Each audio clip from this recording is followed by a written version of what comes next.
Hello, everybody, and welcome back into the 107th episode of the Triboro Podcast. I'm your host, Justin Alonso, as always, joined by Nicholas O'Brien. And I realized as I started looking into my recording window that this is there, and it makes me look like a very big bandwagon. How are we It's doing, Nicholas okay. O'Brien? Well, I'm glad you finally added yourself as a bandwagon. Why the I'm fuck would I very proud of bandwagon you a for team that that. hasn't done dick in 30 years? So I so wasn't proud of even a you. fetus the last time they So were in an proud. NFC championship game. Why would I bandwagon them? Sorry, but So proud of you. I blame my But dad. I'm doing well. I'm doing well. I saw Superman yesterday, and I'm a new man. Yeah. Uh, I encourage everybody to see that movie. But I'm doing really good.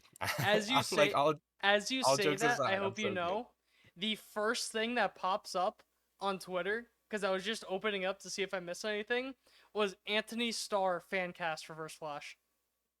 I did see that. I saw a Please, lot of people talking about that. please. But yes, no, it's a very good movie. It is a very. Yes. I am not a Superman guy. It blew me away. It was So very good. damn good, but Don't get me started. Change the topic right now. crypto puppy, Very puppy. cute. But But baseball. baseball. Baseball. Yeah. Home run derby in about 2.5 I'm into hours. Yeah. We got Jazz in Should it. No Pete. Did we talk no about? Pete. Well, I don't think so. I give mean, your he's not thoughts really real much. quick. You might as well, just because intro. Yeah, good for him. I think as much as he probably wants to do it, I think this was a good time to not do it. Mm. I think it was getting a little oversaturated, I guess. Like I personally do like Pete in the Derby. I think Mm. obviously he excels at it, but I think like the past 2 years it's been kind of duds. Especially last year. Last year was pretty bad with how he performed. So I think it was a good spot to kind of like, you know what, let I him need a day. rest. Yeah, basically. Like I think that I'm happy that he decided to take a day for himself. Yeah. Just curious But about that. yeah, Who's your winner? my winner, I really want to go with Wood, Mm. but I'm not sure because he does not pull balls at all. So I'm curious how that's gonna work. But I think if a lefty's gonna win, I think no, it's all oh, no except for Rooker. I think it's gonna be Wood Is O'Neal Cruz because Is he doing it, or did he he is back out? doing it. No, he is doing I it. don't The know only how guy I that feel backed about out was that, but Acuna. because you But didn't like O'Neal Cruz get like a hip flexor or something like a day or two did ago. he? I have no idea. No, but like Did they he? said they still want him to do it. That just seems malpractice to me, but Whatever, Pirates. But I think if a lefty's gonna win it, I think it's gonna be Wood because he does have that enormous power to the opposite field. When a lot of the other lefty hitters, you have to deal with kind of like the right field is not, in comparison to other stadiums in the league, it's not like super high, but it is higher than like a regular right field. So left field is a lot more, I guess, normal. But obviously, again, with his opposite field power, I feel like that might work to Wood's advantage. yeah. I also one thing I've learned watching the home run derby is that there's certain guys that just have, for lack of a better term, home run swings, and those are the ones that don't win. I'm Yeah, thinking like Kyle Schwarber dropping a goose egg. I'm right. thinking of even maybe not as much because this is doing a little bit of disservice to him, but even like when Otani did it, where it Right. was kind of just like that too perfect of a like I don't think Jazz is gonna do that well because I think Hmm. he's one of those guys where it has to be like his A swing for every ball to be a home run. Yeah, I So think like that's fair. so guys like James Wood, even like Byron Buxton, Brent Rooker, who just have this, even O'Neal Cruz, who just put up these absurd exit velocity numbers. I think those are the guys that are going to do well. Like, I'm going back, I'm thinking of like Stanton when he won it. It's just because he Right. makes contact with the ball, it's going. Same thing with Yeah. Judge. Those are the type of guys that win it. So I'm going to go a little weird. Ooh, Okay. do I go weird or a little weird or super weird? Let's go super weird. I'm going to go with Buxton. Buxton, I like it. I I like don't that a lot. know. I don't know why, but I feel like people are kind of sleeping on him. Like he's one of the smaller guys yeah. in that group. I was Like him gonna and go either him Jazz. or Rooker. Just because Yeah. I think Rooker got like, because I will stand on the Cal Riley that I don't think that he is going to do that well. But anyways, Yeah, I think he might have like a good little show, but Mr. I'm One not for sure. 11. Come on. Forgot Caminario's doing it too, Yeah. but I don't think he's gonna do that well either. He's either gonna suck or win the whole thing. Yeah, exactly. I think either 7 guys are gonna lose or win the whole thing, or 8 guys actually. Oh, okay. Wow. You heard it here first. Quote me on that. 1 winners, 7 losers. I think that's Sound like a tagline for a hot fucking take. game show on CBS. It's like the beginning of Cars. Whatever. No, I'm pretty sure that's literally the beginning of Cars. All right, this is a long ass intro. It is. If that being said, we'll head on to Queens.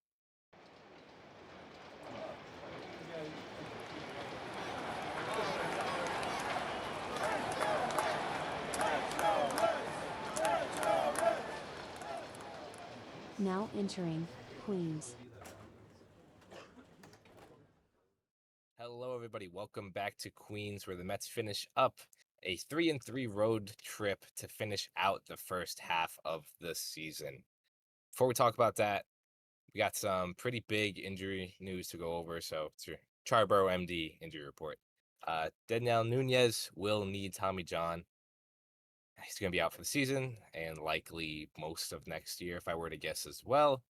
Obviously, just a huge blow to kind of the bullpen depth, not necessarily the bullpen itself, because Nunez was kind of up and down this year. He didn't look right for most of it, but I believe it was a flexor strain last year that kind of shut him down, and then this year I think is an elbow strain. So sucks for Nunez. This will be his second Tommy John, so that obviously definitely sucks. But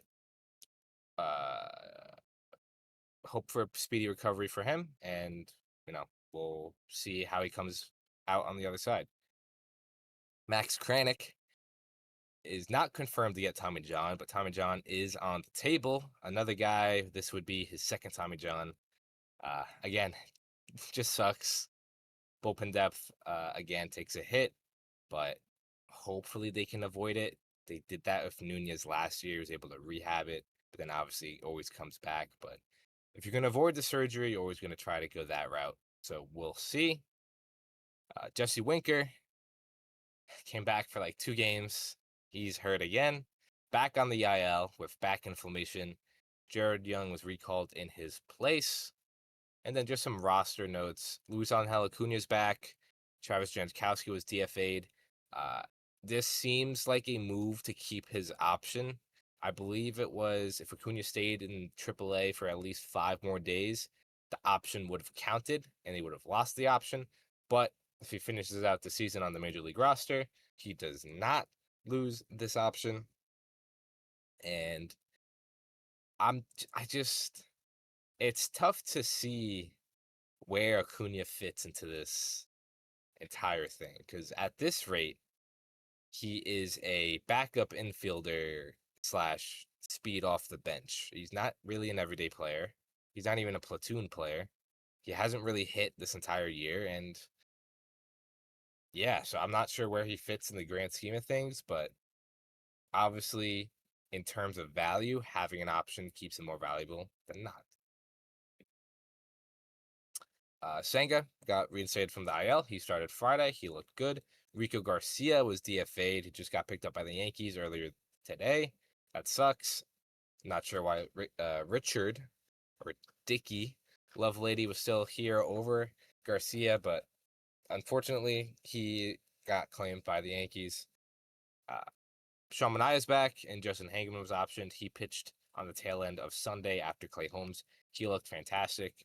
And finally, as the first half ended, the Mets have their starting rotation as they envisioned in the offseason. You got Manaea, you got Senga, you got Peterson, you got Holmes, and you got Montas. Those are the 5 that you were counting on coming into spring training, and finally, they are all on the roster at the same time.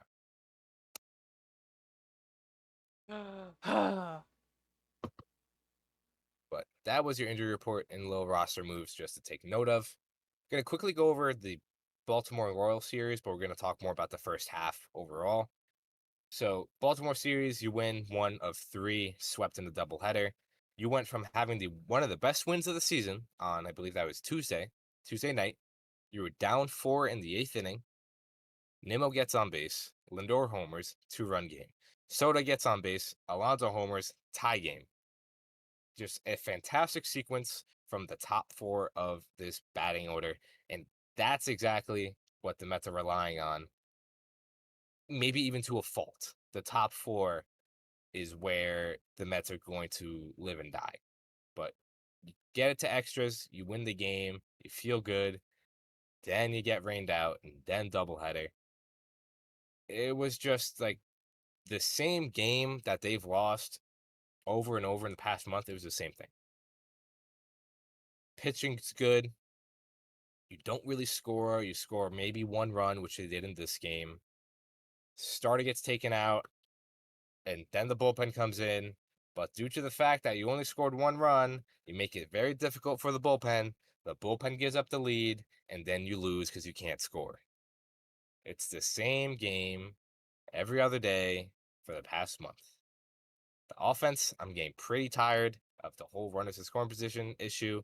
I'm not sure what else there is to say about that. So that was just a sucky sweep. Mendoza had a rough series overall. The game 1 of the doubleheader decision to take out Peterson. I don't know, Justin, if you saw this, but David Peterson was Yeah. cruising. Yeah, he took He out went out Stan. he didn't come out for the 8th, or he didn't come out for the 9th. I forget which one it was. I think it was like the 7th or something. So he pitched 7 innings. It was the 9th inning that he did not, or the 8th inning that he did not come out for, correct? I forget. Okay. One of the two. Whichever. He started an inning. Guy got on. I think it was Colton Cowser got on. Mendoza takes out Peterson for Ryan Stanek for the bottom of the order. 8th inning, yeah. Yeah. Bottom of the order. With Gunnar Henderson and Ryan O'Hearn on the bench for the Orioles. Henderson and O'Hearn did not start this game. They were on the bench.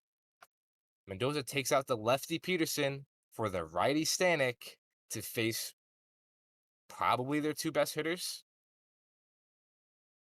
Just, I'm not sure what the thought process was there. I would much rather have Peterson, who didn't look, I mean, obviously got into the 8th inning, so like huge, but he still wasn't like dominating, I guess, if that makes sense.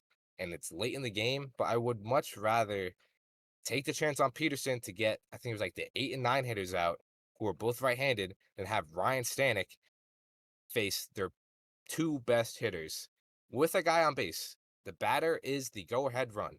And what happens? Ryan Stanek serves a meatball of a slider right into the wheelhouse of Gunnar Henderson, deposits it over right field wall, and the Mets are down by 1. I'm just looking at it now because I'm looking at his game log. The only thing I would say is that he threw 103 pitches in the outing before, but even then, that was a week rest because he started on the 3rd, then started again on the 10th. So it's literally a week difference. So it's like, I get it because you go back, let's take his last, what is that, 5, last, oh my God. He has only had 1 start since May where he had under 90 pitches. Wow. Oh, I'm just going to read it off now because I didn't realize it. Going back to the 6th of, what is that? 5 is May, right? Yeah. The 6th of May. 104, 100, 101, 99, 94, 91, 106, 93, 72, 91, 103, 90.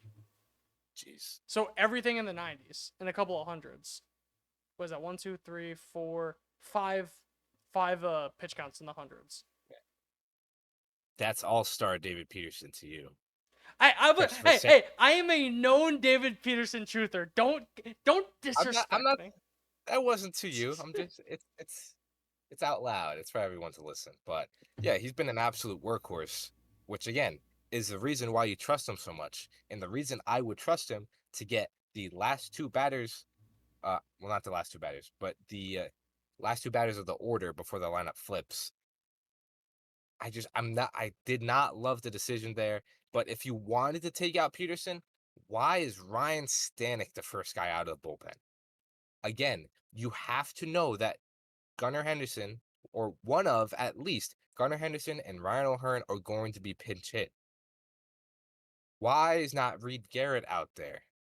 Why is maybe even Huascar Brazaban, but I think he pitched because they got rained out. So they had a day of rest. Like I'm just not sure why Ryan Stanek was the first guy out of the bullpen for this move. It probably should have been Reed Garrett, but it's neither here nor there. Just kind of like a weird series for Mendoza, and something I've kind of realized over the past month or so. He just kind of feels like he's double guessing himself.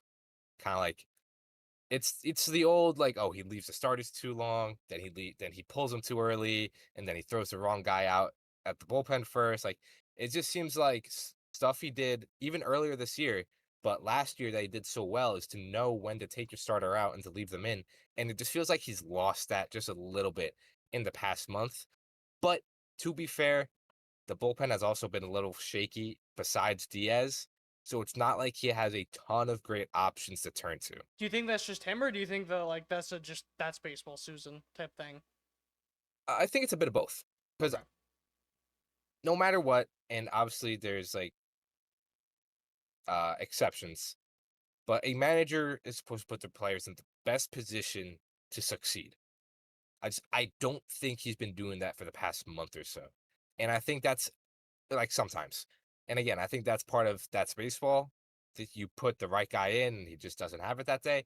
Another, it's just poor decision making, like we just talked about, taking David Peterson out for Ryan Stanek when the Orioles have Gunnar Henderson and Ryan O'Hearn on the bench. It's just decisions like that where it's just like, all right, what are we doing? Kind of Yeah. just a little lately. But again, the bullpen has been shaky, so I'll cut him some slack.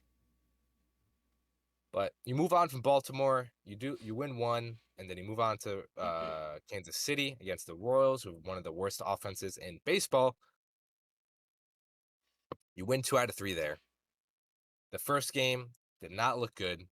It was another, wow, I've watched this game a million times already. The offense scores 1 run. The pitching is good until Huascar Brazaban throws a fastball quite literally down the middle to Bobby Witt Jr. 2-run home run. The Mets are down by 1. It's like, oh, here we go again. But Mark Vientos with the big hit in this game. Big bases clearing double to give the Mets the lead back. And then inning after, Lindor for 3-run homer, Soto with a solo shot to kind of open the floodgates. And what could have been another heartbreaking loss, the Mets flip it around for another fantastic win. Game 2 was just a pitching masterclass. Frankie Montas looked really good. 1 run on 4 hits. At one point, he retired 10 in a row, and then he went on to retire 14 of the next 15 batters in that. And then Diaz with the 2-out save because of the All-Star break. Because fuck it, why have another guy pitch when Diaz can just pitch 2 innings and then get the week off? I absolutely loved that decision. I thought it was a great decision. Mendoza managed this game really well. So after I just said he's been having issues, I do think this game was extremely well managed. I liked it a lot, especially with the Diaz 2-out save. So you get the win there, and then game 3 is kind of like whatever. I didn't watch it much. I was a little busy, but it was kind of just annoying walk off. But it's hard to be mad when Sean Manaea is back and he looked fantastic. But they did the Clay Holmes, Sean Manaea piggyback. Clay Holmes pitched the first 5 innings. He allowed 2 runs and 5 hits. Only struck out 2, which I thought was a little odd. But a much deserved break for Clay Holmes, who I think you really can't ask for much more with what he's been as a starting pitcher in the first half. After that, Manaea came out of the bullpen, pitched 3 1/3, allowed 5 hits, 1 run, which was the game-winning run. No walks and struck out 7. Are you a little concerned about the Clay Holmes strikeout numbers? Just Not really. For people that don't know, you Yeah. go back 1, 2, 3, 4. He's lost 4 starts. He had 2 strikeouts in 5 innings against the Braves, 1 against Milwaukee in 5 1/3, 5 against Baltimore in 5 innings, and then 2 against Kansas City in 5. Yeah. I would like to see a little more. Like, if he can be a strikeout per inning type of guy, like, nothing crazy. 5 innings, 5 strikeouts. I think that would be fine.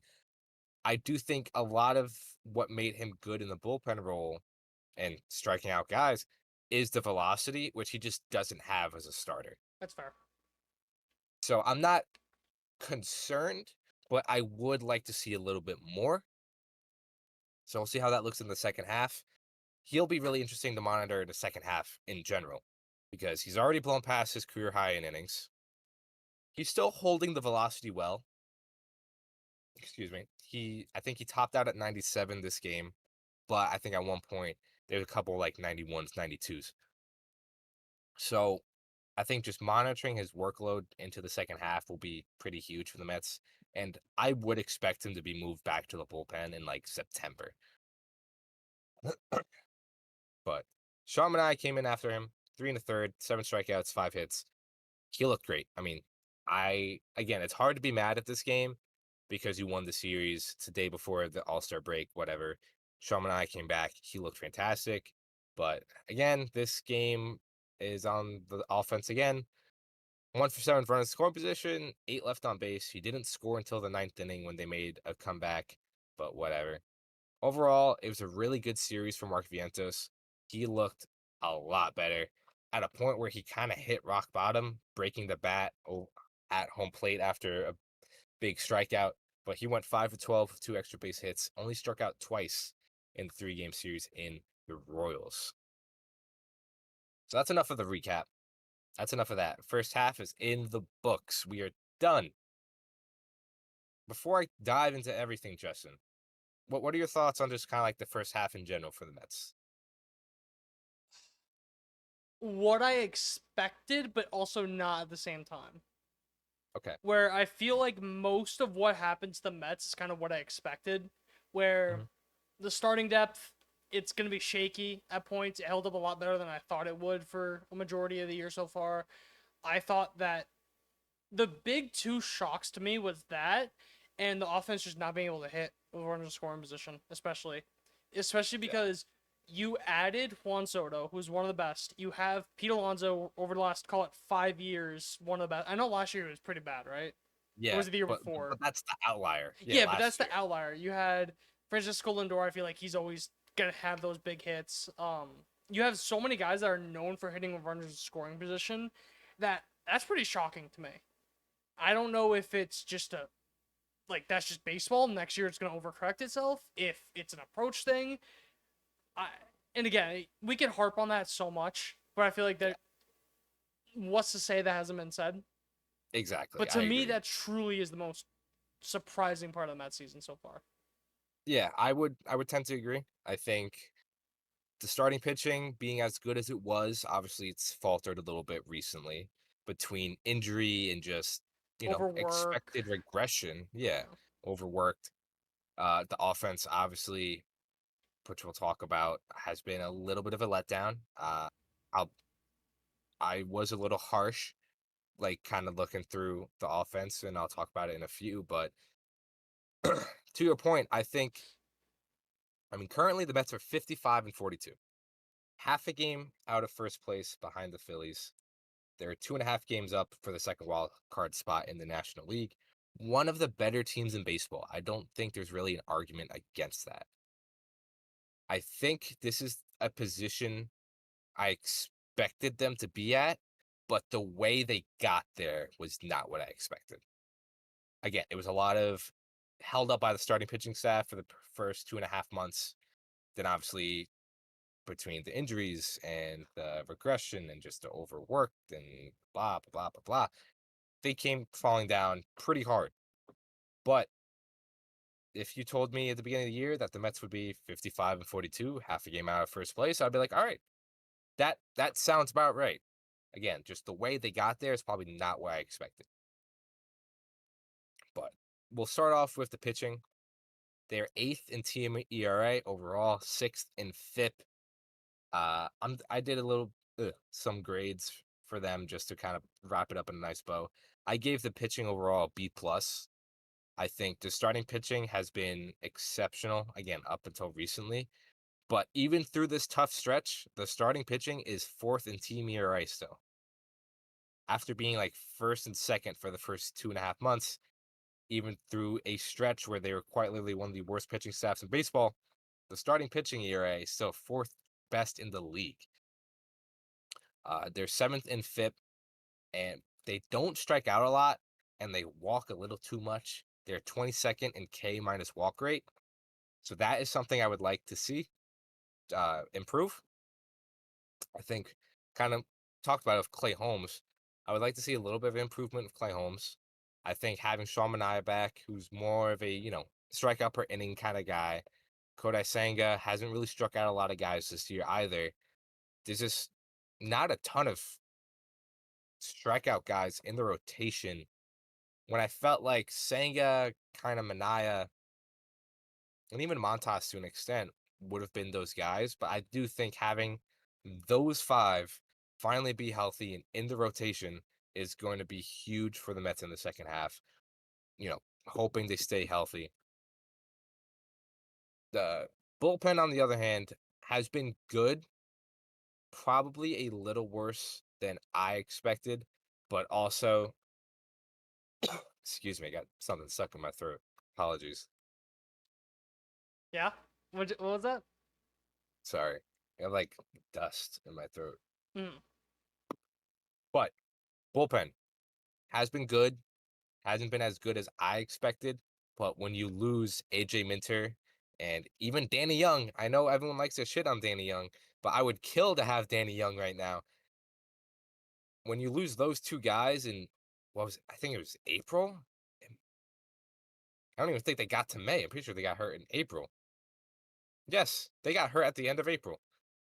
When you lose those two guys in April, AJ Minter, who was supposed to be like your eighth inning guy, that takes the bullpen down a keg. And it sucks, obviously, but still, bullpen finished the first half 8th in FIP, 10th in strikeout percentage, and 12th in K minus walk rate. Been a lot of shuffling around. Lots of shuffling around, a little too much for my liking, but that's just the nature of the game. So I think in the second half, getting more stability should get Brooks Raley back.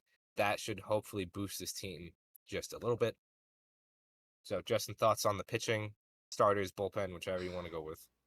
The bullpen is a major league bullpen, but I feel like it's almost on steroids, where a little too much with the shuffling, where there's going to be natural shuffling, but what was the streak the Mets went on? Like 2 weeks every day with a roster move? Yeah, I think it was like 10 days. Yeah. Some absurd number, and it feels like they're still making them while Still they're doing not it. playing baseball games. And it's almost like one of those things of, take fantasy football example, where there's waiver wire, where people feel like just because there's waivers that you have to make a move every time. Yeah. You don't have to make a move. No one Yeah. said you have to drop your defense to pick up a second kicker. No one's Right. That's a pointless move. You don't have to. That's almost what it feels like with the Mets sometimes. That they're Yeah. dropping a defense to pick up a second kicker. It's like, why? Yeah, there's been a few moves where it's like, all right, you called up a guy for a day and they get sent back down. It's like, what was the point? What was the idea? Yeah. Like, I think Austin Warren was called up Friday, didn't pitch, and then went back down on Saturday or something like that. It's like, okay, It's whatever. also a thing of, you, not even, it's a thing of how much money do you think they're spending on like gas and like plane tickets? Gas. Just I'm flying sure Uncle guys. Steve is just No, yeah, I know, whatever. but it's just funny when you think about that. Like the shuttle is just like that fucking plane 24/7. plane driver. That pilot is making overtime, bro. Honestly. But yeah, I would agree. The shuffling is a little annoying, especially when it's kind of just a numbers game. Like Rico Garcia probably should not have been DFA'd, but I think he pitched 2 innings in relief and they just needed a fresh arm, so he was kind of just the odd man out. But again, I think if you have like one spot, it's like you're streaming a starter in fantasy baseball. If you have that one spot that you're kind of rotating, cool, whatever. But I think having stability will help this bullpen a ton because then you can have kind of more of a regimented role type of thing, or at least a idea of that. And I think that'll just help in the second half as well. And then obviously it's the trade deadline coming up. they should be adding at least one arm to this bullpen. Ideally, a medium plus to high leverage arm. I want to quickly touch on defense. Not going to go into it too much. They finished the first half 22nd in outs above average. Soto obviously has not been good. Whatever. He's hitting. Don't care. Mark Vientos has been awful. Awful. And Mark Vientos is not hitting. So that's why I'm harping on him. Mark Vientos does not hit. Mark Vientos is not a playable Major League Baseball player. But he's fast, right? He had a triple on Sunday. That's probably the fastest I've ever seen him run. What did it do? Bounce between 5 stadiums? Yeah, basically. I mean, it was a pretty bad route and play overall by Caglione, which, he's not an outfielder. He's learning as he goes, so whatever. But it's kind of just a weird route, bounced off the wall, and then he had to go run it, and Mark Vientos was chugging. Fastest I've ever seen him run, I swear. We got a new pair of concrete shoes for you, buddy, to match your concrete legs. But yeah, Soto and Vientos have been pretty bad in the field, obviously.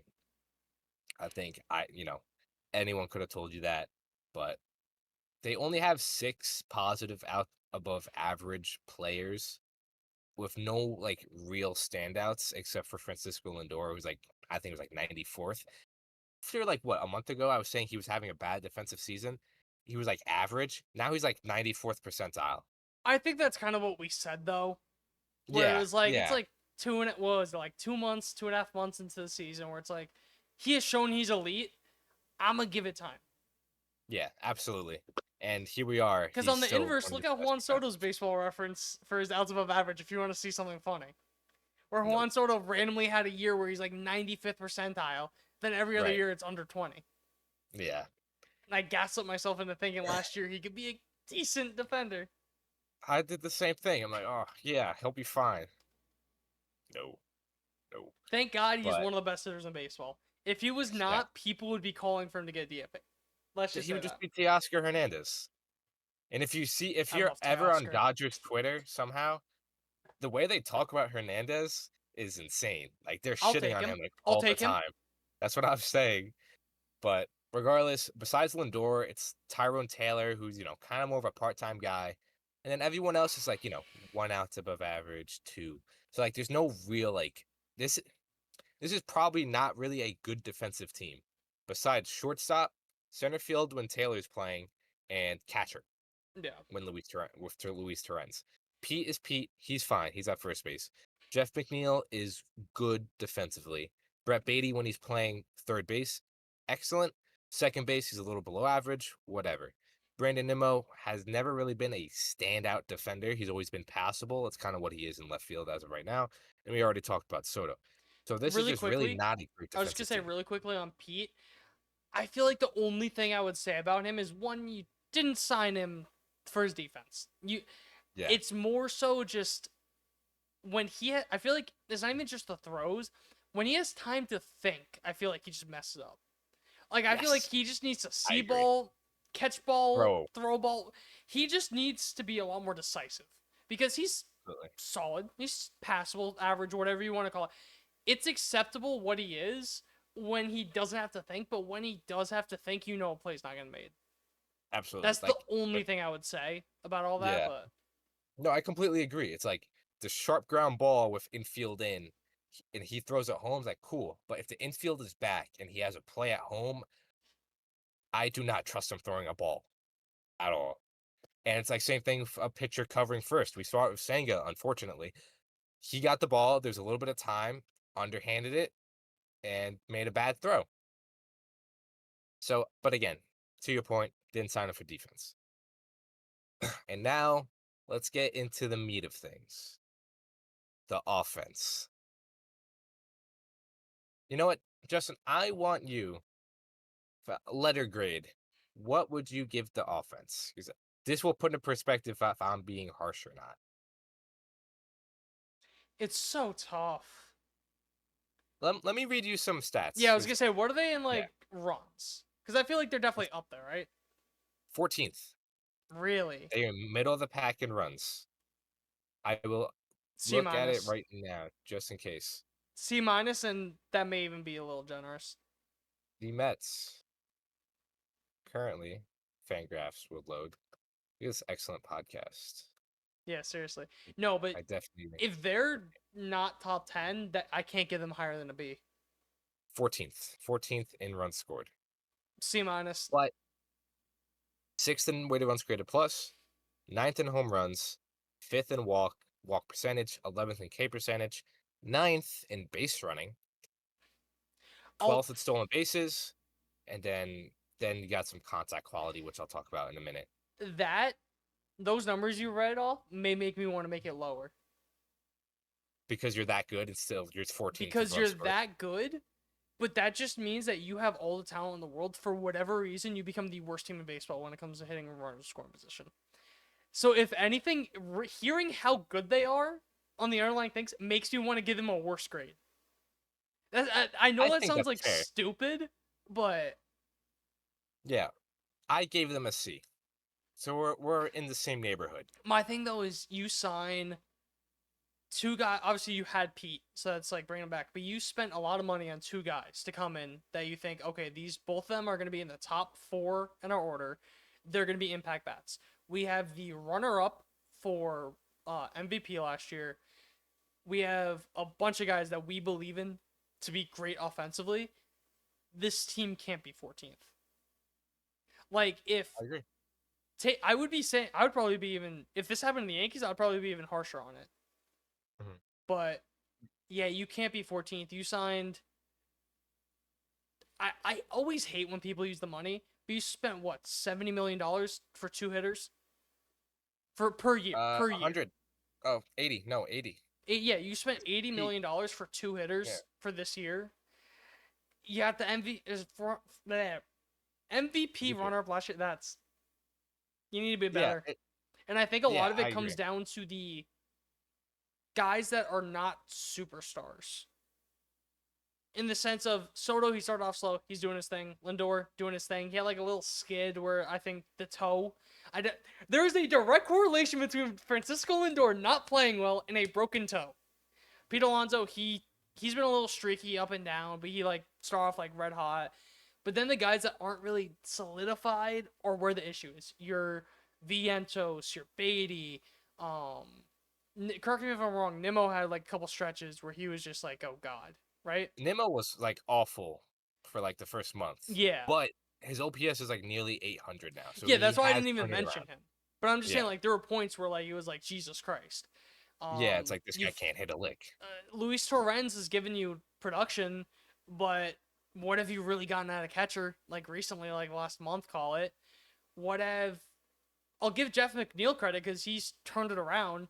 I thought he was a very serious DFA candidate going into this year, but now he is a mainstay in that lineup. He is playing good center field, being a good bat for you, being Jeff McNeil. It really just comes down to the guys around. I almost said Soto and Judge. Jesus. Soto, Alonso, and Lindor. It comes down to everyone around. And you could lump in Nimmo there if you want to. Yeah, to your point, I have it here. The bottom of the order is absolutely an issue, to your point. They are 21st in weighted run created plus from the 6th through 9th spots in the order. So that is the 9th worst team in baseball if you're just looking at 6 through 9. And even take that a step further, that's compared to the rest of the league. But keep in mind, the production in those spots on average is going to be not that good. So you're one of the worst at a spot that's not that good. That just means it's black holes. Yeah. And to further the point, 25th in weighted run created plus between center field, third base, catcher, and DH. My 5th worst production from 4 positions. Center, catcher, DH, and third. I'll give catcher and center field a pass. Mm-hmm. You can't have that from DH and center or third base. That's bad. That's because I always say like catcher, I'll forgive all. If you're an elite defensive catcher, hit above 200. Like that's really don't be Austin Hedges. That's all I ask. Don't be Martin Maldonado last year. Be okay. Give me like an 80 Right. WRC plus if you're going to be an elite, and Yeah. anything else you get on top of that. Center field, if you're like a speedster that's like absurd, I'm thinking like Billy Hamilton levels of defense and like crazy on base pass, whatever. But then again, you haven't got either of those. So I'm not even going to give, I was going to give him a pass, but now talking about it, I'm not, because you don't have those elite stalwarts at those positions. Yeah, I love Tyrone Taylor. This is a Tyrone Taylor podcast. As a fourth outfielder. Yes, as a fourth outfielder. His defense does not negate how bad his offense is. His OPS starts with a 5. He is not that great of a center. He's an excellent center fielder, but he's not like the best center fielder in baseball, which can then be like, okay, you can deal with the offense. He is providing you nothing on offense. I think before this weekend, before the Baltimore series even, I think he was like 2 for his last 30-something at-bats. You just cannot have that. And then third base, you've had a revolving door of Vientos, of Beatty, of Mauricio. Even Acuna's been there like twice. One of those guys needs to just pick it up and run. What Mark Vientos did last year, just pick up the position, it's yours, and just grab it by the throat and don't let it go. You But could say none of that for them like have 5 done that. positions, I feel. Right. None of them have done that. So that's going to be something else I'm looking, not even forget about the second half, towards the trade deadline.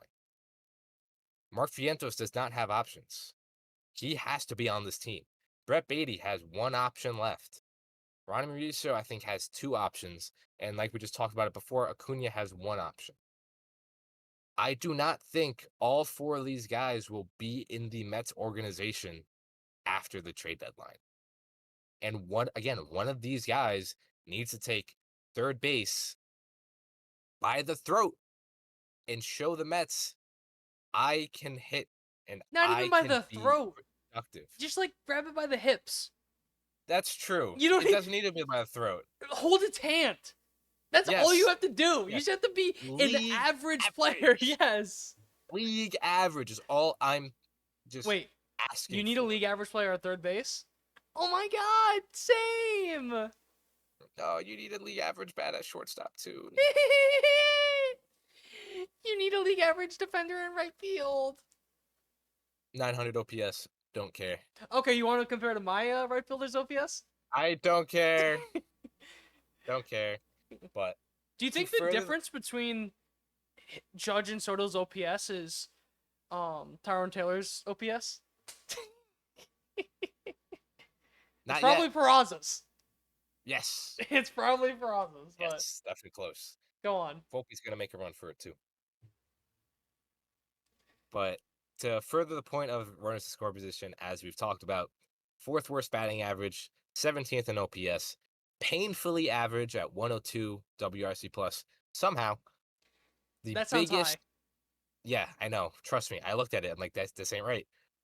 The biggest perpetrators: Mark Vientos, 61 WRC plus. Francisco Lindor, 82. Juan Soto, 87.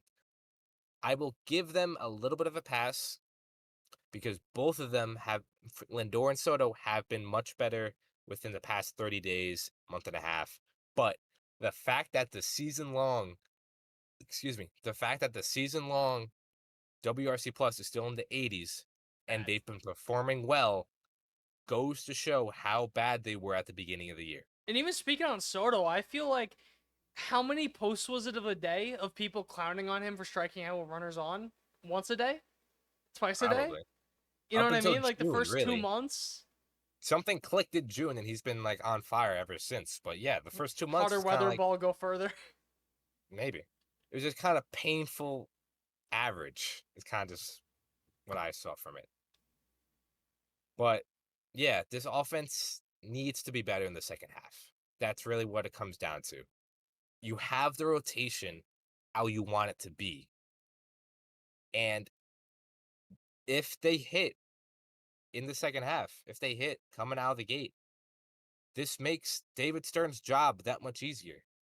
Because if, again, league average at third base, if one of those guys does that, I don't think the Mets need to trade for a bat. But currently, I would say they do. Because I don't know how long Jesse Winker is going to be out. I'm not sure how much I can trust Mark Vientos to be a solid major league hitter. I don't know how much I could trust Brett Baty to be a league average hitter. Ronnie Mauricio can really only hit righties. So as of right now, somebody needs to pick it up, make David Stern's job easier, and save some prospects. Because there's also not a lot of bats to go around. There's really one, which is Eugenio Suarez. And everybody and their mother wants him. And I will talk about him later in the Bronx. I'm sure you will. But Because I'll tease a little. Oh, I may have a couple of concerns about him, but so more so for recap. the Yankees than the Mets, but because they wouldn't be as big of a factor of the Mets. But go on. B+ for the pitching. Starting pitching has been more than you can ask for. Bullpen has been good, not as good as I thought they were going to be, but again, injuries has definitely been a factor. The defense has not been great. That is something I think they can improve. And then offense just needs to be better. It's all about hitting in front of the scoring position. They just got to be better in that aspect because you cannot go into the playoffs with, the mindset of winning a World Series when you have the fourth worst batting average run of the scoring position, 17th in OPS. You're surrounded by teams like the Rockies, the White Sox, the Marlins. Like, you don't want to be with those teams. But some other notes to kind of put it to bed. Like I mentioned earlier, Jose Buto, Brooks Raley should be back after the break. Probably two of these three guys will be sent down or DFA'd, being Lovelady, Waddell, or Alex Carrillo. He hasn't really pitched much, but he does have options. Starling Marte should be back after the break as well. He should replace Jared Young. And lastly, little Francisco Alvarez update. Since he got sent down, he's hitting 281, a 359 on base, a 754 slug, an OPS over 1100 with a 176 weighted runs created plus and 8 home runs. I will say the only thing, because I did see a tweet about it. Strikeout rate concern you at all? Because it is a good bit higher than 28% of the time. I do have that down. Yes, but also I felt like he wasn't striking out a lot when he was up here and he wasn't hitting. So if it's one of those things, like if you're going to be basically home run or bust.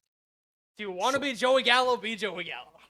Basically, I think that would be more valuable than what he provided earlier in the season. So, no, not entirely concerned, but I am glad to see him have some success, get into the right mindset. I'm not sure how much longer they want to leave him down there. Maybe he's back after the break as well. But, yeah, I'm not sure what the plan is for him there. So, yeah. First half is in the books. I think the Mets are in a good spot. There are glaring holes. They do need to improve in a lot of places. Defense, runners in scoring position. But, again, they're in a good place. And they have pieces to give away to add. And I think it will be a very interesting trade deadline. I don't think it's going to be flashy, but that's kind of where David Stearns earns his money, kind of in like the middle tier of things, not necessarily the flashy players and the big moves. So, Justin, any last thoughts on the Mets season so far? I will do this because there's been a lot of buzz about this on Twitter. David Stearns, what's your opinion on him? Fine. Okay. I do not have an issue with how he's been running things. I think it's a bit of, in my opinion, I think it is a bit of hesitation to call up prospects early. Mostly Nolan McLean, who's been dominating AAA. Brandon Sproat has had 3 good starts, but besides that, his ERA starts a 5. Jonah Tong, it's in AA, hasn't even pitched in AAA yet. But it's about maximizing your roster now and the future. You call up one of Nolan McLean or Brandon Sproat today, they are on the 40-man roster. I'm sure you want to keep them on the major league roster. If not, you use up an option, which I'm sure you don't want to do. If you think that these are impactful major leaguers, I don't have a problem for how he's been running things. And again, I think he's fine. I don't think he's the best thing since sliced bread, but he's still one of the better executives in baseball. And he still has 100% of my trust. Because I've seen, it was almost funny. I saw two tweets back to back because this is how Twitter always works. Yeah. One saying, if you think that David Stearns is a bad GM, you don't know baseball. The next one was, you're not a real baseball fan if you don't think that David Stearns is the worst GM in baseball. Yeah. He's obviously somewhere in the middle. Yeah. So I would hope he's somewhere in the middle. But yes, and I do think he is. It's way too early to say that, especially because most of the moves he's done have been good. He hasn't had, I'm just gonna use, you know what, I'll clown on the Red Sox. He hasn't had a Mookie Betts trade. He Right. hasn't had an Alex Verdugo trade. He hasn't had a Yankees Joey Gallo trade. He hasn't had one of those trades that Andrew McCutchen for Brian Reynolds. He hasn't Yeah. had one of those trades. What was it? Yordan Alvarez for who? I don't even know who Yeah. it was. Correct. He hasn't had one of those trades where it was just like, this is the worst trade I've seen in my entire life. He hasn't even had any that are like particularly horrible. Yeah. You know what I mean? Think there's some misses for sure. Yeah, you're a gonna lot have of the misses, but it's not Right. like, But it's the marginal yeah. thing. Like, it's not, you gave this guy. It's not like you signed Anthony Santander, right? It'd be Gave him one a thing if decent contract. it's one thing if you give your 30th ranked prospect for a guy that absolutely sucks. It's essentially a flyer at that point. Yeah. But if you give up a top 5 prospect for a guy who sucks, that's completely different. Yeah. So again, just to reiterate, I still trust David Stearns. I don't really have an issue with how he's been doing things, especially when it comes to prospects. I do think they will have their time in the second half at one point, but this roster needs to get healthy and needs to shake things out to find spots for those prospects. If you're calling up one of these guys, I am 100% certain David Stearns wants them to have runway. Christian Scott was Didn't called he up say last that? year. Yes, he's He also he did said say that that if publicly. he wasn't going to call them up for 1 or 2 starts, Right. it would be Yeah. for a long period of time. Christian Scott was called up last year because there was a need in the rotation, and before he got hurt, he was there. He made, I think it's like 10 starts last year, whatever, before he got hurt. He had that runway. As of right now, if you called up a Noah McLean, a Brandon Sproat, they don't have that runway because now you look at the rotation. Sean Manaea, Clay Holmes, David Peterson, Kodai Senga, Frankie Montas. Where are you putting Nolan McLean? Where are you putting Brandon Sproat? And obviously, the Twitter GMs would be like, well, Frankie Montas sucks, so get rid of him. DFA, yeah. Not how it works. Sorry to burst your bubble. What, So, eat again, 3/4 of the don't have an issue. contract? Exactly. Of a It's 2-year 2-year contract, deal. you're cutting him after that one. Right. So it gets a little ridiculous, but I trust the way he does things. I understand people say it's dumpster diving with like the relievers and stuff, but he But made I a feel like small that's just market team. relievers. That's just the Yes, nature of it is. relievers. Like, I get it for like hitters, starters, all that. When it comes to relievers, that is just the nature of the beast. No, definitely. And what, you want him to sign Corbin Burns? Where is he right now? Obviously, you can't foresee that, but that's why he obviously does not like giving big contracts to pitchers. For something Look like at that, Blake you may be Snell. able to, though. Just because No, you I may, don't like, think Burns.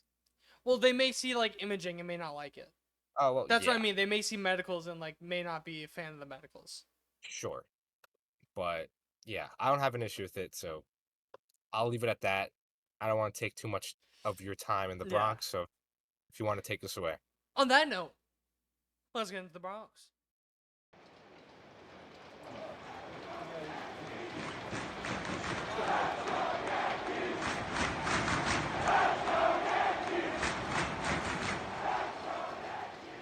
Now entering the Bronx. Hello, everybody, and welcome back into the Bronx, where the Yankees had a 4-2 week that I feel like a lot of people are freaking out about. And the sky's falling. Oh, of course. I won't look ahead. You know what? I will wait to look ahead. I will bring you your injury update brought to you by Triboro MD. But let's do a roster move before the injury update to you. So the Yankees have claimed relief pitcher Rico Garcia off of waivers from the New York Metropolitans. It's like small sample size. What was it? 4 innings for the Mets. Two So a lot of appearances. this says 4 innings. Oh, you said 2 games. Yeah. 2 appearances. Yeah.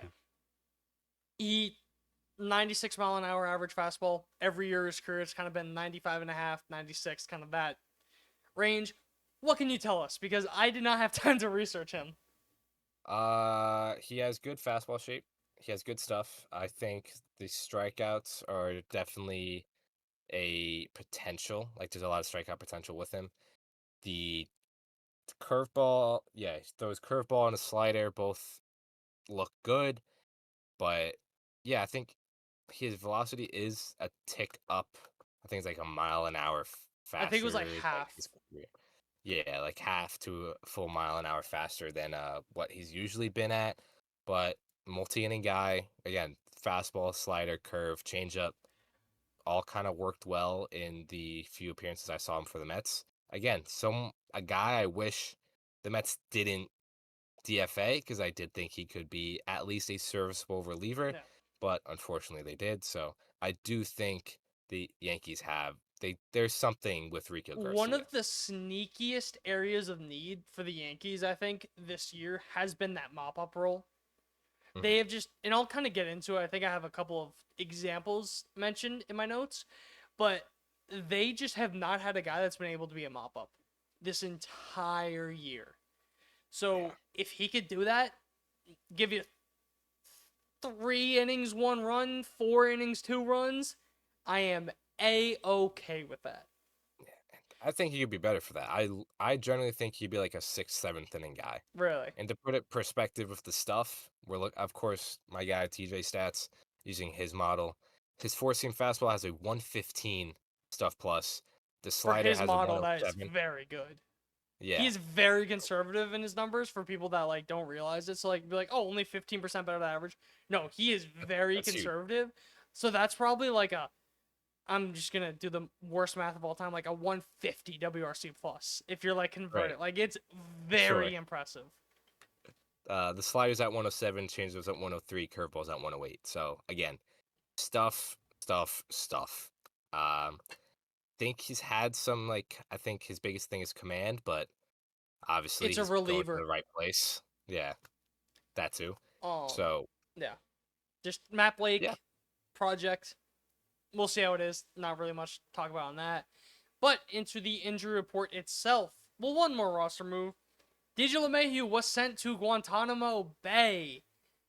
The it's gone. Yankees DFA'd him, called up Jordan Vivas.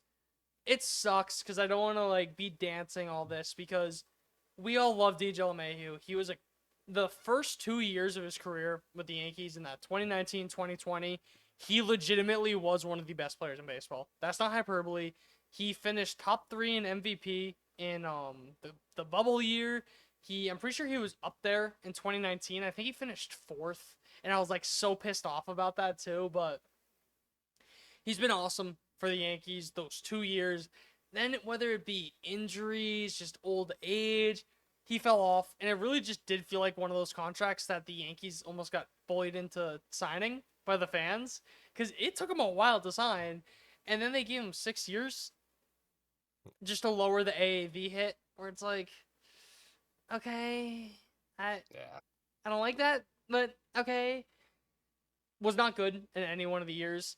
I believe that Rufnid Odor has played in a playoff game more recently for the Yankees than him.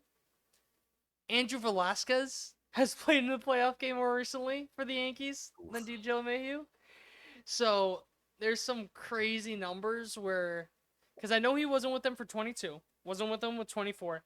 I don't believe he was with them for 21. If he wasn't, Joey Gallo has more recently than him. Right.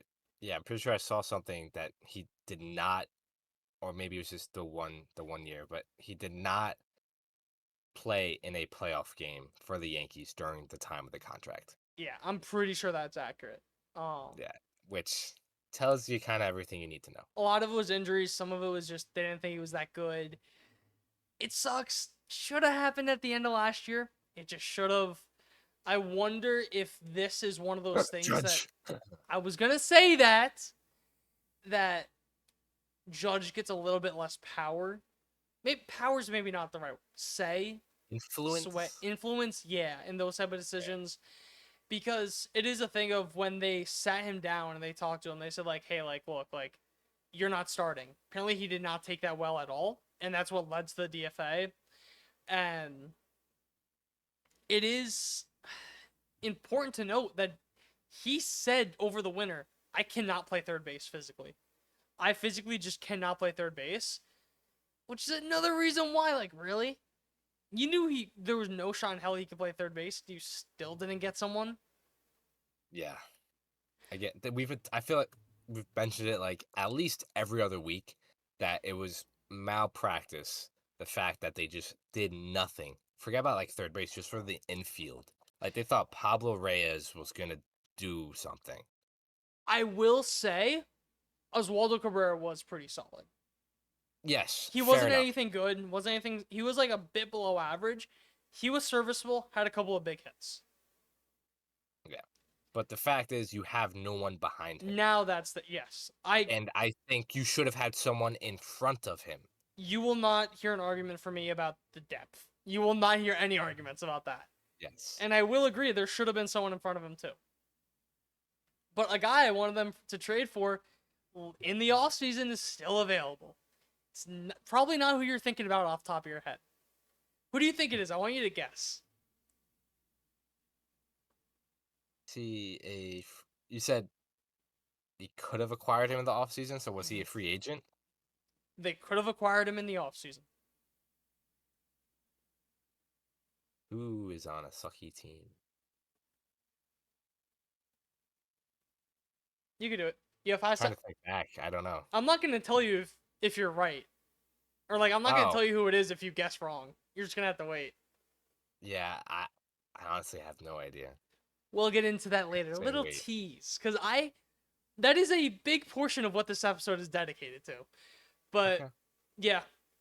Gone. Sucks to see it. Another one, because I'm going to get the negative ones out first. Mark Leyer Jr., he was put on the IL on July 8th, of course, the day after we record. Both these things happen. With a left fibular head stress fracture that happened, they believe it happened on June 24th, made 4 appearances after it. A lot of people are getting on the Yankees like, oh, how'd you not know? Yada, yada. A couple of things. One, he is one of those guys that he's known for being like that tough guy, bulldog, whatever, yada, yada, yada. Yeah. 2, I don't know how many people have had stress fractures before, but again, I'm not a professional athlete. I was running hills and doing conditioning for football for a month with stress fractures in both my legs. I thought it was just my legs were hurt. I didn't realize it was something serious. So it could have been one of those things of the kind of like thing that started the domino effect was the play on June 24th, but then it just got progressively worse and worse. So I'm not going to tarp on them, but then again, at the same time, it doesn't help that this came out a couple days after the Clark Schmidt news. So I think that's kind of where... Yeah, I guess. It's kind of just like... Yeah. You already have it like in the back of your head. I don't think it's as big of a deal as people are making it out to be. Then Ryan Yarbrough, he resumed the throwing program on July 10th. They're saying he may be back late July. I hope not, because you don't mess with obliques. I hope that it's more that late, or like that early to mid-August, even if he is ready for late July. Then, and also, that does give more runway to Cam Schlittler, who I will get into soon. Louis Seal threw 50 pitches on Sunday with Double-A Somerset. They're going to slow play his rehab. Once he's built up to about 75 pitches, then they'll determine if they want his next start to be in the majors, minors. I don't know how I feel about it. if I'm being completely honest, I probably would go on the air of Let It Be in the Minors. Just I would. because I want him to slowly build up to it, and I don't want him to feel like he has to rush back. Yeah. That was that. Getting into the series that the Yankees did play, absolutely shit pumped the Mariners in the first 2 games. You had a rain delay in the first one where you looked absolutely dead against, why do I forget, against Gilbert. You looked absolutely lifeless. But like a 40-minute rain delay, they scored 10 runs from the 5th to the 7th inning. Judge, Stan Wells all had homers. Game 2 was the big one, or kind of like the big storyline, I feel, with Cam Schlittler, because I'm going to talk about him a little bit. He had 9 of the 10 fastest pitches thrown by a Yankee this season. Average fastball velocity was 97.9. He hit 93 miles an hour on his slider. He threw 100 multiple times on his fastball. He went 5 1/3, 4 hits, 3 runs, 2 walks, 7K. One of those was an inherited run from Jonathan Loaiza, who has been putrid. But staying on Cam Schlittler, he let up 2 solo shots. Those were where the 2 other runs came from. After he gave up those home runs, he immediately attacked the next guy. Immediately went after the next guy. That's, I think, the biggest takeaway from his starts. He was not scared. And all you hear about is this guy is a literal psychopath when he is pitching. Where you do not almost... Okay. I am not calling him Max Scherzer or Garrett Cole. But in the sense of those type of guys, you just do not approach them when they're on their start days. You can talk to them for hours upon hours, 4 out of 5 days. That 5th day, you do not get in a zip code of them. That is how Cam Schlittler was described in the minors. Again, I am not calling him those guys. I'm just saying that is a very big intangible asset that very good starters have. And with his repertoire, he could be a very good starting pitcher. Do not call him Garrett Cole. The amount of edits I've seen of him and Garrett Cole because they look similar, stop it. I think you do have a point. It's a good intangible to have. Just, the bulldog. You know mentality. who else has that? Mark Leiter. I'm true. Not sold on... And it doesn't mean everything, but it's very important as a foundational piece. Absolutely. Yeah, I was pretty impressed with him as well. I think the command, especially of the breaking stuff, I'm pretty sure I texted you about it, does, I think, leave a little to be desired. That's probably going to be his, his little bugaboo, but fastball looks amazing. I mean, you're touching 100, like, you got good shape on it. I know like, we struck out Raleigh at least twice. He may have 3 times. I know we got him out 3 times. I can't remember if all 3 were strikeouts, so I know at least 2 were. One was in the first at-bat, one was the last hitter of the game for him, but... Yeah, but, I think all the stuff looks really, really good. I think it's just obviously commanding the stuff. Like, I know he left a couple sweepers up in the zone, a couple sliders up in the zone, but the curveball looks all right. I'm not sure how I feel about it as a pitch for him. Like, it just looks... I don't know. I wish I had a little more sharper bite. I feel like it's just a little... I think... I'll put it this way. The velocity differential is good. I just feel like it doesn't break as hard. And if it did, I feel like he'd get a lot more chase with it. I just feel like it might be a little too easily identifiable. I am a little bit concerned about his longevity, though, because he was throwing 94, 95 2 years ago. Or no, he was throwing 93, 94 2 years ago. Last year, he was throwing 94, 95. Now he's throwing 100. Mm-hmm. I'm a little concerned about that. Yeah. That is a very steep increase. I don't know if he found something mechanical, a grip change, shoving needles up his ass and doing HGH. I don't know what it is. Yeah. A little concerned about that. Yeah, I was going to say that. I think it can easily just be he found something in his mechanics. Because a lot of the guys that throw 100, you're not like, yes, it's a lot of arm action, but sometimes it's just the force you create from your your windup that just allows you to just pump it, and it could be as simple as that. I'm just worried. Take a look at the Dodgers, where guys will randomly Yeah. add 3-4 miles an hour, and they will also add 3 to 4 months on the IL. Yeah, no, that's So fair. little That's fair. I understand. something I just want to put out there. Little concerned about. We'll see, because Boone did mention he was going to get at least one more start. Love Yeah, that. I think he definitely deserves it. He definitely deserves at least, because okay, you want to split hairs, and I don't want to split hairs, but if you really want to, one of those home runs was a short porcher. The other one was just a really good piece of hitting. I think it was by J.P. Crawford. And then the third run was an inherited one. So if you really want to split hairs, hairs are split. I'm not going to, because when you have to split hairs for 3 different things, that's when it's Yeah. like a 1, 2, maybe 2. Okay, but 3, I'm not. But if you want to. Anyways, Hypothetically. yeah.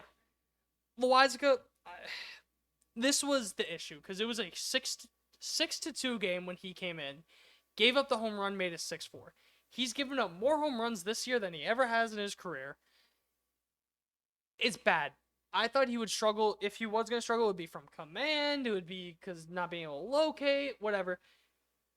Not because he just cannot limit hard contact. This is very bad. I am very concerned about Jonathan Loizaga. I don't know what to do with him. I don't know if it's a thing of he's just shot from all the injuries. He needs mechanical changes. I don't know what it is. He is a guy that I would not be shocked if he's not on this postseason roster at the Yankees make the playoffs. I mean, Because he's been putrid. He's been maybe he got rushed back. Who knows? yeah. He's been unplayable. He's just been Yeah, no, giving home runs fair up enough. left and right. Because he's a guy that is a ground ball pitcher. He's been.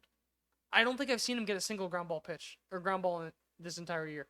Obviously, I'm exaggerating when I say that, but it feels like every appearance he gives up a home run.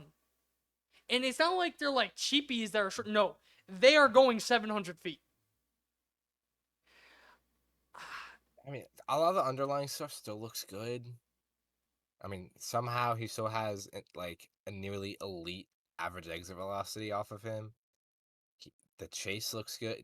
He's not getting whiffs, so the strikeouts are down. I mean, ground balls he's getting over 50% of the time. I'm not sure what it is. It's probably He's one of not those really. things of 50% of the time balls on the ground, the other 50% it's in the seats. Well, yeah, I guess So it could be easy that as probably is what it is, where it's just when he could get guys to roll it over, really good. But if Yeah. he even slightly misses his zone, it's getting crushed. Yeah. Yeah, his fly ball rate's 22.5%. His career is 18.2. So it could be as simple as that. And a lot of the time, that's just luck, as dumb as it sounds, because how do you luck into home runs? But, I mean, look at 2019 Edwin Diaz. Like, he was just giving up home runs left and right. And now look where he is, right? So, to that point, his xFIP, which brings down fly ball rate to league average, is 3.5. He has a home run to fly ball rate of 31.8% of the time, which is just unsustainably unlucky. Yeah. So I would expect him to be better. It's just a matter of when, because sometimes that doesn't correct until next year. Yeah. And that's when it's too late. Right, obviously. Anyways, they ended up winning that game. Not concerned, just something I've noticed that he has not been good. Going into game 3, because I wasn't even really going to talk about this game, but you have to, because they were down 5-0. They were no hit through 7 innings, and then Jazz breaks up a no-hitter, Ben Rice single, Wells sac fly, Giancarlo Stanton first career pinch hit home run to make it 5-3. Yankees, I forget who was pitching. It may have been Williams, may have been someone else. I don't think it was Williams, someone else. He shuts down the 9th inning. Yankees come up. Andrew Munoz, I know he's not been good recently. All-star closer gets put into the game. Grisham single, Judge flyout, Bellinger single, Jazz flyout, Ben Rice walk, Wells 2 RBI single, tie it up. Incredible at-bats. Just working the count. The thing that people are going to talk about is how Munoz was tipping a slider. I don't care. He still throws 127 miles an hour on the fastball, and you still hit the fastball too. Awesome. Then you go into the 10th inning. Anthony Volpe. It's sad that it's the point of Anthony Volpe came on with the winning run. I forget if it was at second or third, but he came on with the winning run in scoring position. And I said, I don't care if he gets out because I know he'll be the ghost runner. So Yeah. then you go into it. It was Williams for the 10th inning. Shuts it down. Looked awesome. Then Oswald Peraza comes up with no outs. Runner on second. Fast guy. Top of the order behind him. I am not a guy that typically cares about bunting. Brother, what the fuck was that? Popped it up. Plays made. Literally a throwaway of an at-bat. If you are hitting, I have the numbers here. What is it? If you have a 33 WRC plus, you have to be able to bunt in a situation like that. Again, bunting, say whatever you want about it. That is the prime position that I think every single analytical person will say, yeah, you could bunt there. Mr. Numbers Guy, do you bunt there? Yes, especially as bad as a hitter that he is. With no outs, the 9 spot, you have a bunch of guys that top of the order that all they do is hit fly balls, and you get a fast runner to the scoring position. Yeah, and it's a tie game. Like, if you were down You one, only need one run. Exactly. Like, even more so, you should be bunting there. And the fact that a Major League Baseball player cannot get a bunt down is pretty Not even embarrassing. get a bunt down. Give that pathetic in such an at-bat to the point where you do not think he's ever bunted before in his entire life. Yeah.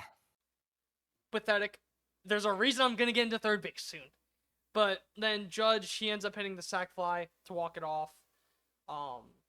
Phenomenal Mariners series. You embarrass the Mariners, you're like, oh, it's Mariners, whatever. They went around and embarrassed the Tigers in Detroit. They swept them, right? Yeah. Or what, did they? Pretty sure. I can't remember if they took the last game. They destroyed them the first 2 games. Yes. And this was a series where you had Marcus Stroman, Will Warren, and Cam Schlittler making his MLB debut starting.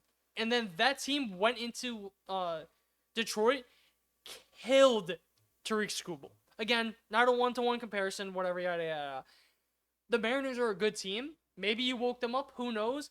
I think that this is not getting enough credit for how impressive it was for a series win, a series sweep. Then you get into the Cup Series, where you tell me on face value, Yankees lose 2 out of 3 to the Cubs. Okay. Cubs are a very good team, one of the best teams in baseball. They hit the tar off the ball. I feel like the holy trinity of offenses in baseball is the Yankees, Cubs, and Dodgers. I feel like it's kind of, at least for home run wise, they're kind of like a step above everyone else. Like, I'd say like they're that tier 1, then you get in tier 2, tier 3, whatever. Game 1, you shut them down. I was at this game. It was Billy Joel bobblehead night. I don't know if I told you this on the podcast. I know I definitely mentioned it to you, but one thing I was really hoping is that they did stuff for Billy Joel during the game, where how when Aaron Judge on his Superman bobblehead night, when Judge hit a home run, they play the Superman theme instead of like the normal like sirens that they play. They were playing Billy Joel all night. Amazing. I was getting pressure. I was getting She's Always a Woman. I was getting Uptown Something Girl for the longest time. What's it called? I see the lights go out on Broadway. Seats from an Italian restaurant. I was getting all of the Billy Joel. Could not have come better. 11. That was your heaven. Dude, I was in heaven. It was an 11-0 game. Cody Bellinger, my narrative, should have had a 4-home run game. I don't care, short porch. I don't give a shit. I told you that, if anything, it actually makes me look smarter. Because I said the reason why I wanted Cody Bellinger so much is because he is a match made in heaven for this stadium. For sure. He is. And we're seeing it. We're seeing it. And the over-under of 4.5 for Cody Bellinger and Paul Goldschmidt WAR, at this rate, Cody Bellinger may do it himself. He might. Because He's you look at looking his good. first month, horrendous. Say what you want about batting average. I'm only mentioning batting average because it's kind of like the number that stuck out for me because I forgot to save it. He's hit at least, I think it was 315 every month except for the first month of the season. His OPS has been in that like 850 to 900 plus range every month, except for the first month. He's been awesome. Obviously, we all know what he is defensively. He's been great defensively. And this is another game that I'm not even talking about it. Jason Dominguez led off a couple of games in this series. Then Game 5, offense gets shut down by Matt Boyd, and you have no Jason Dominguez in there. And you can say lefty, whatever. Oh my God, how am I even... Let me backtrack a little. Carlos Rodon, 8 scoreless innings against one of the best offenses in baseball. Aaron Judge had the robbery of, I believe it was PCA. Phenomenal play. Had a couple of insane catches. Watching Superman earlier that morning, then watching Aaron Judge in the field was awesome. I saw a couple of Superman plays from him, but they also scored 11 runs in this game. Aaron Judge had 0 hits. That's very impressive to me. And this was up against, like, I know it was like 30 innings. A guy that had an ERA in the zeros, I believe, before this game started for the Cubs. So, that, now getting into Game 5, because Dominguez was on the bench for this one. It was kind of weird. Max Fried had a blister in this game, so he didn't have his control. Didn't look good at all. But, like, you literally could see from the first inning, every pitch he's looking down at his hand. Yeah. So I actually watched, like, the first half of that game. So every you can blame pitch, me. he's looking down at his fingers. It was just like... So you could just tell. And, like, everything was missing, like, arm side. I think like, his curveball wasn't really doing well. His fastball was going away. Like, he just didn't look good at wouldn't be all. surprised if after the break, he is the 5th starter to come out. Because I don't think this is an IL situation. I don't. No, but blisters are one of those things of they can seriously affect you if you don't get rid of them. So he started on, what was that? Saturday. I wouldn't be surprised if he starts on Tuesday. So it's like a week and a half off. Kind of just to make sure. Because, listen, I want him to start Friday against the Braves. If he doesn't, and he starts on Tuesday against whoever the hell they're playing, because of that blister, you want to make sure he's good for the season, I am A-okay with that. Yeah, no, I think that makes perfect sense. But, this was a game where you just got shut down by Matt Boyd. Aaron Judge had his 350th career home run. Awesome. Fastest to ever do it. Fastest to ever do it. Interesting thing, Giancarlo Stanton is at 423 home runs. Who ends their career with more home runs? By the way, congrats to Giancarlo Stanton. He's now 50th on the all-time list. He passed Cal Ripken in half the at-bats. That's sick. I think I'm going to say Judge. I am too. I think. Like, I'm just not sure how much longer Stan has. I think a more interesting question, on the rest of his contract, who hits more home runs? Or who has a higher career total of Judge and Stanton? On Stanton's contract. So I believe it's 2 more years, maybe 3 more after this year. I think it's 3 more because there's a club option on there. Over the next 3 years, so 3.5 years, who has more career home runs between Judge and Stanton? Because you think surely Stanton, but then you got to take the health into factor and the absurd rate Judge is on. Because I was thinking about this. This is not that straightforward. Judge hits 30 home runs for the next 3 years. If he just hits 30, that brings him to 440. Yeah. Meaning, Stan's what? He's like averaging maybe like 20? Yeah, about that maybe. So 60s. Another thing, people do not talk about this. Stan by a smidge. Stan was abysmal last year before the playoffs. He was horrible last year. Coming back, he's been hot recently. But it's I'm going to leave it there, but it's a much better debate than you would think. Oh, absolutely. So, did you think that would even be a question? When, like, I brought it? Then the more you think about it, it's like... Yeah, because I thought, but I'm like, no, wait a minute. But wait. Yeah. And that's only a question because Aaron Judge is on one of the most absurd runs we've ever seen. Right. But, anyways, yeah. The only other note I had on this game was Trent Grisham should not be in center field right now. You could tell that hamstring is clearly bothering him. He is not even jogging to balls. Because it's also annoying because I've been saying this how long this year that Cody Bellinger should be starting in center field over Grisham, and that was before the hamstring injury. So now it's a point where, like, I just don't see the value in it.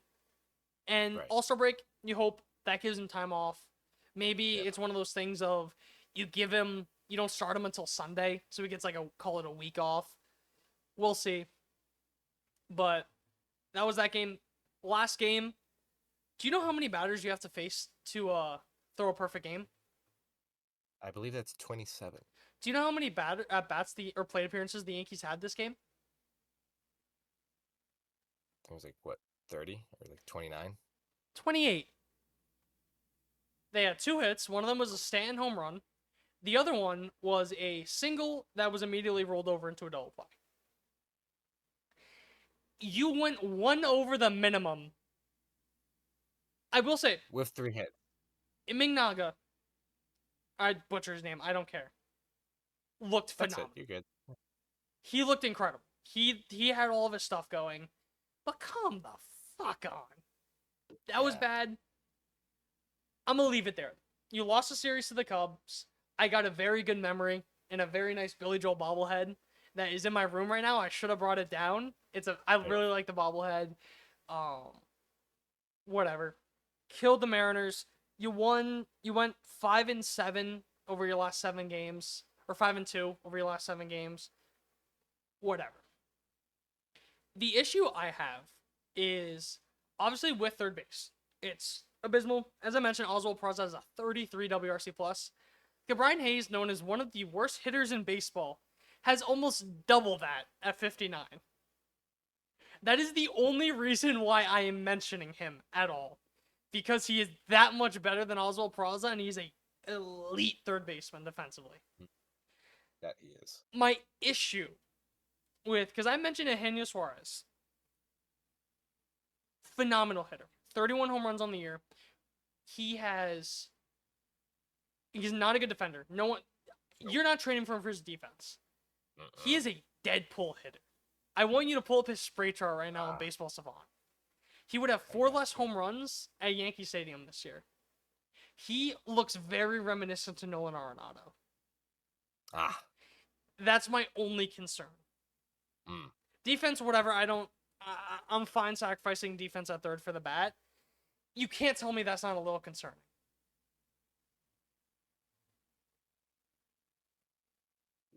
A smidge.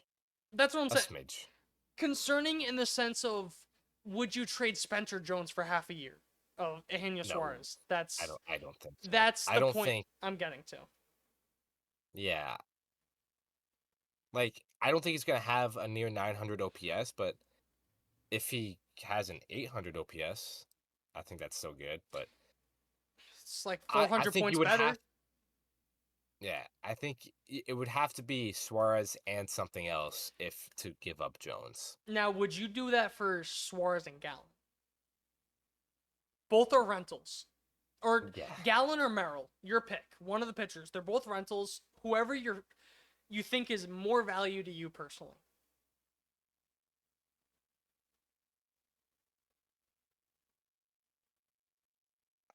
Probably wouldn't.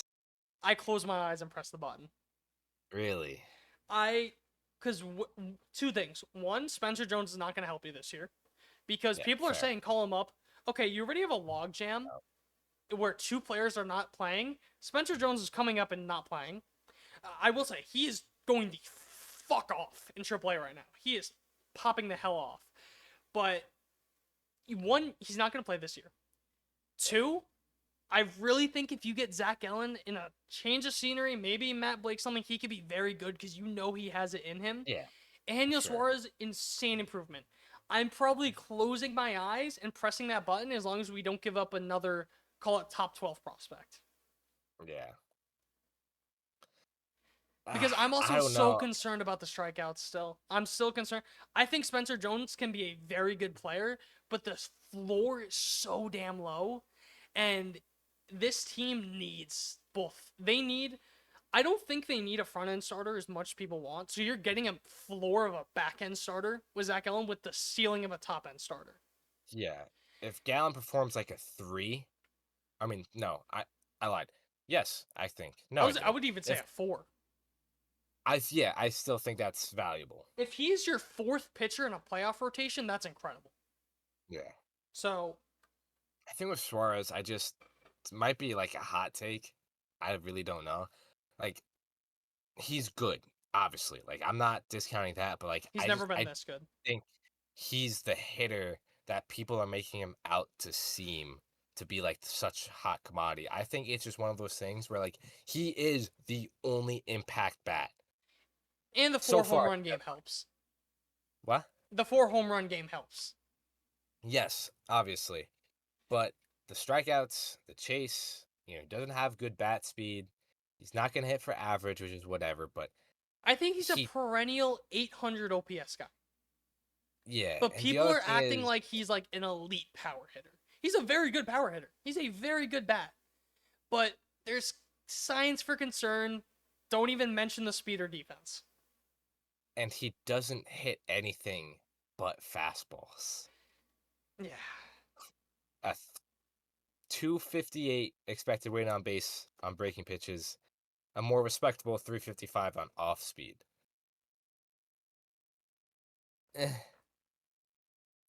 Concerning. And that's why he's so streaky. It is. So I don't know. I'd probably close my eyes and press the button just because they need a third baseman. Yeah, I And- think that's more. I think it says more about the desperation from the Yankees, That's more what it Or- is. their own problem, or like their own created problem, Yeah. than the player that Suarez is. And take it for what you will. Jeff Passan said that he could see Yankees trading for a package from them of Suarez and one of the pitchers. John Heyman said that executives have been telling him he thinks the Yankees are the team that's going to be a big move. As a Cowboys fan, as you saw in the intro, I will always say when it comes to teams like the Yankees, the Cowboys, the Dodgers, and I think the Mets are now getting into that level now because they've shown a willingness to spend, willingness all that. When it comes to the teams with these insanely deep pockets, just mentioning their name adds a lot of value. Yeah, for sure. It just does. So that's going to happen. So I don't know how much to believe it. It's also Heyman. I believe the Passan one a lot more, obviously, because Passan. But John Heyman also did drop a mock trade today. I don't know if you saw this. Zach Gallen, Eugenio Suarez for Cam Schlittler, Cade Smith, Brock Selvage. I'd probably do that. I say yes because Yeah. I really like what I see from Schlittler. He was a 7th round pick in 2022. He was never a top guy. The velo came out of nowhere. He's a fast riser. The Yankees have shown a very big tendency to trade these guys. I go This back is a couple. Cashman's MO. What'd you say? This is Cashman's MO. I go back to, 2022 when they traded away Waldichuk and Weneski at the same deadline. 2 insanely fast risers. You look at, there's so many other guys. I'm just blanking right now. JP Sears too, right? JP Sears, another guy. Yeah. The guy they traded for Soto, Drew Thorpe, Right. another Yep. guy. Perfect example of that. You could even make an argument with Michael King, but he wasn't really a prospect. He was a lot more established. But Yeah. if I trust the Yankees to do anything, is develop pitching, develop catchers. Mhm. Because that's another thing. There's been talk that teams last year were trying to trade for Escara when he was in the minors. I did see that. Yeah. So they may even trade him if they think that they want to put Ben Rice at backup catcher. I think if you can get a solid reliever, like a 6th, 7th inning guy for Escara, I think you do it. This is the button. Yeah. I am smashing that in a heartbeat. And a thing too is I didn't really talk about Austin Wells has been getting beat the hell up. Go back to the Mets. You could talk about the Subway Series. Austin Wells was just getting beat the Yeah. hell up, and that's after he came back from a circulation injury. But it Right. feels like this entire week he's just been getting beat the hell up. So I'm not saying put him on the IL. I just think you may need to spell him a little more. So if your backup catcher's playing, call it 40% of the games, you would want that to be Ben Rice. Yeah. So we'll see what they do. Wouldn't be shocked there. But the name that I'm very interested in, and I don't have numbers because I didn't feel like it, because I was just too stressed, I didn't have time. Willie Castro. He has played a solid third base. He has very good numbers, has incredible versatility. Twins don't look like they're doing anything. No. I would die for Willie Castro right now on this baseball team. How much did I talk about him in the offseason? How much I wanted Willie Castro. A good bit. And the numbers this year have made me like him even more. So that's where I plant my flag on the end of this episode, because I'm not really going to get into grades for the starters and the bullpen, because I feel like it's kind of what we expected. I will give the starters a lot of credit, because you went into the year missing your number 1, your number 3, your number 5. And even to give Clark Schmidt more credit, I think it's disrespectful calling him a number 5, because he's maybe the best number 5 in baseball, all things said and done, if you put, you know what I mean? So you're losing 3 one elite, one guy coming off the Rookie of the Year who has all the potential in the world, who still has not seen the mound yet. Clark Schmidt, who pitched for a month and a half. Yeah. So you miss that, and they still have one of the better ERAs in baseball. So I'm very impressed, because look, you got to give all the credit in the world, because once Marcus Stroman went down the first time, the rotation really picked it up. You got to give all the credit in the world to Yarbrough. Will Warren's been up and down, but he's shown you a lot of flashes. Schlittler may be something special. You're getting Luis Heel back. I'm not going to rag on the starting pitching, because I've seen a lot of people talk like, the starting pitching depth has been like a much bigger issue than we expected. Going into the year, this is kind of where I expected them to be. You know what I mean? If anything, I think it's even better, because I did not expect Rodon to be this good. Yeah, I didn't expect Fried to be this good. Because like I said Luis Heel was your expected 3, not Rodon. No one expected him to be good. You look at the last few years, people thought he was going to be horrible. Got to give him a lot of credit. Based off expectations, who gets a higher grade between him and Fried? It's got to be Rodon. Like, I do not think it's an argument. Like, maybe it's just because I've watched Max Fried on the Braves for so long, but like, this is Max Fried. Like, this is everything. I would disagree on that. I think Fried's played a lot better than even we expected. I don't think so. I think this is just Max Fried. It could just be because you've seen him so much. Yeah, maybe. And I think the numbers have come down to earth a little bit. I mean, a 2.43 ERA, basically 3 FIP. Yeah. Like, if you look the past 4 years, a 2.48 ERA, 2.55, 3.25, now 2.43. Yeah. So I think this is probably maybe a little better than expected. But Rodon to have a 3 ERA, and for most of the year it was sub 3, that's huge. Like, I think he also started off really bad. That's another thing to note. Like, the first month, he was very shaky. He's probably like one of the, I don't want to say like MVPs of the first half, but like him being good is such an important factor into the Yankees' success. I think it's fair to say that what's the word? Not overplaying, but like the exceeding expectations of Bellinger and Rodon are why the Yankees are where they are right now. Yeah, I think that's fair.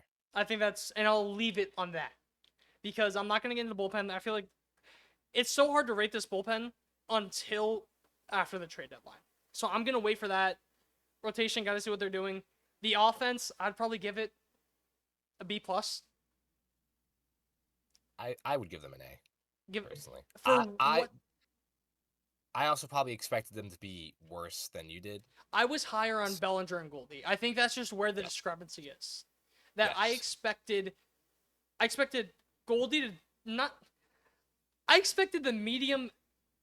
This is what you expected. This is what they did. This is what I expected.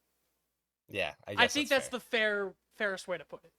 But all I have, unless you have anything else.